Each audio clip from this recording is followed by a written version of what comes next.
Ang tamis-asim na atsara, perfect combo. Kasama ng mga piniritong pagkain. At sarap! Pero paano kung ang atsara gawa sa ampalaya?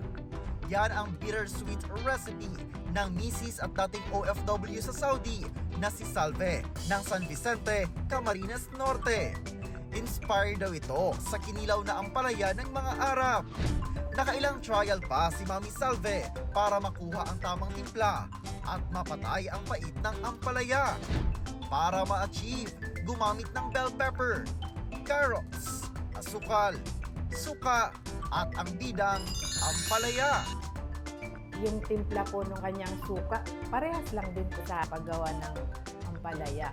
Yun nga lang po, dapat talaga mawala yung pait niya. Yun lang po ang pagkakaiba ng ampalaya.